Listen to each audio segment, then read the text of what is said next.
या भारतामध्ये अस्तित्वात असणारी व्यवस्था, या महाराष्ट्रामध्ये अस्तित्वात असणारं सरकार म्हणजे निव्वळ घोडे बाजार चालवणारं आणि सर्वसामान्यांना त्रास देणारं, स्वतःची सत्तेची पोळी भाजून त्या सत्तेला गोचिडासारखे चिकटलेले हे दलिंदर भाडखाऊ आहेत.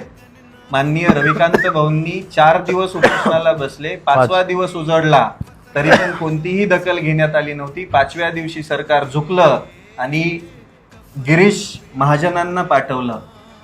मुख्यमंत्र्यांसोबतच्या बैठकीनंतर शेतकऱ्यांच्या कर्जमाफीवरती निर्णय होणार आहे.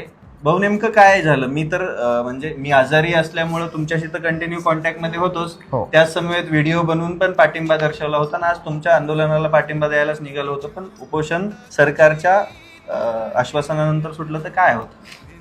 नाही, सर्वप्रथम रविदास साबळे पाटील हे माझे मित्र आहेत आणि शेतकऱ्यांसाठी लढणारा माणूस आहे. त्यांची कमरेचा त्यांना प्रॉब्लेम आहे, डिस्कचा, तरीसुद्धा ते लांबचा प्रवास करून इथपर्यंत आले. त्याबद्दल मी शेतकऱ्यांच्या वतीनं त्यांचे मनापासून धन्यवाद व्यक्त करतो. एक लढणारा माणूस दुसऱ्या लढणाऱ्या माणसाला पाठिंबा देतो, ही गोष्ट काहीतरी घडवणारी आहे किंवा किंबहुना पुढचं काहीतरी चित्र, आशावादी चित्र दाखवणारी ही गोष्ट आहे. हां, त्या बैठकीत आजच्या काय झालं तर 5 दिवस आपण उपोषण करत होतो. आजचा 5वा दिवस होता. पहिले तर 3 दिवस डॉक्टरच आले नाही तपासायला. म्हणजे त्यांनी असं ठरवून टाकलं, त्यांच्यावर प्रेशर होतं पॉलिटिकल सत्ताधारी. मी इथं आल्यानंतर मी बघितलं ह्या बुलढाणा जिल्हा आरोग्य केंद्राची बिलकुल ना म्हणजे दयनीय अवस्था आहे. आता पान हे एसी इथले बंद आहेत, अवेलेबल नाहीये. तिथं एसी लावलेले आहेत पण ते बंद आहेत. माणसाला उकडतं इथं, म्हणजे हे स्पेशल वॉर्ड आहे. एकदम चांगली रूम आहे. ही सगळ्यात चांगली म्हणजे सगळ्यात शेवटची रूम आहे. डॉक्टर आहेत का विचारल्यानंतर ते नाहीत म्हणले. ती मशीन बंद आहे, पेशंट इथं ती लावलेलीच नाही. ती लावली की नुसती आवाज करते, toy toy toy toy toy. म्हणजे पेशंट नेमका इथं सुकूनसाठी आलाय, नीट होण्यासाठी आलाय की डोक्याचं असं हे करण्यासाठी आलाय.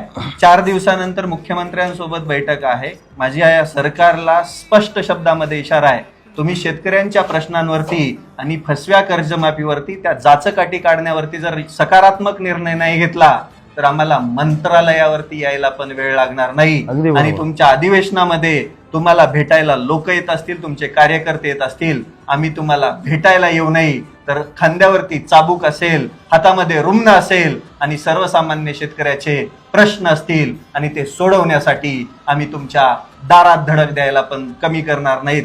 त्यामुळे बांडगुळांनो, सुधरा आणि लवकर निर्णय घ्या. सर्वसामान्य शेतकऱ्याची 2 लाखापर्यंत सरसकट शेतकऱ्यांची कर्जमाफी करा.